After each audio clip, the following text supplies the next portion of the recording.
प्रयागराज, जहाँ 3 पवित्र नदियों का संगम होता है, एक ऐसी धरती जहाँ धर्म, इतिहास और रहस्य एक साथ मिल जाते हैं। आज हम आपको ले चल रहे हैं एक ऐसे स्थान पर जिसके बारे में आपने शायद ही सुना होगा। एक ऐसा किला जो उल्टा है, एक ऐसा रहस्य जो सदियों से दबा हुआ है। प्रयागराज के झूसी इलाके में गंगा नदी के किनारे स्थित है उल्टा किला। एक ऐसा किला जो ज्यादातर जमीन के नीचे दबा हुआ है। ऊपर से देखने पर तो ये सिर्फ टीले ही नजर आते हैं, लेकिन इन टीलों के अंदर छुपा हुआ इतिहास का एक अनमोल खजाना। स्थानीय लोगों के मुताबिक इस किले के बारे में कई कहानियां प्रचलित हैं। इस प्राचीन जगह पर भक्तों का सैलाब कब उमड़ता है। मैं विपिन बिहारी दास इस समय वर्तमान महंत इस आश्रम के हैं और माघ मेले और कुंभ मेले में इस आश्रम की महत्व बहुत बढ़ जाती है। यहाँ लाखों आदमी का भीड़ लगा रहता है और आना जाना, परिक्रमा करना, पूजा पाठ, ये सब कार्यक्रम यहाँ पर चलते रहते हैं। ये समुद्र कूप है। इसके दर्शन के लिए और इसके पूजन के लिए भारी मात्रा में श्रद्धालु यहाँ पर आते हैं। माघ मेले में अमावस्या और पूर्णमासी की तिथि पे यहाँ पे विशेष करके लोग आते हैं और इसमें इस कूप का पूजन करते हैं, इसके जल से आचमन करते हैं और जल घर पे भी ले जाते हैं अनुष्ठान के लिए।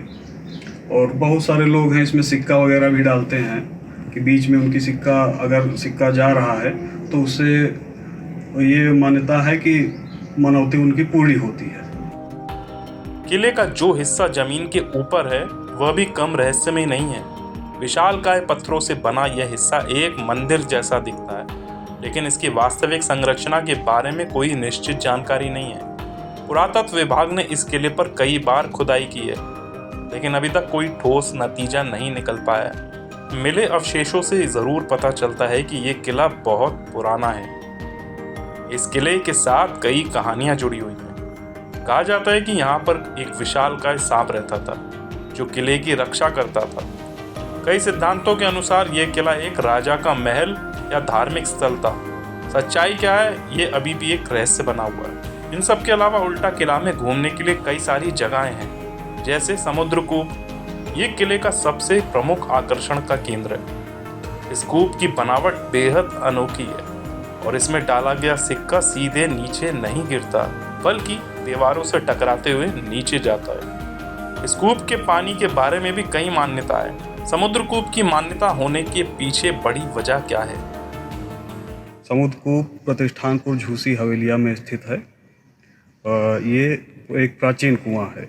इसका उल्लेख पद्म पुराण, मत्स्य पुराण और भागवत में मिलता है और ये कूप की परिक्रमा करने से पूरी पृथ्वी की परिक्रमा का फल है।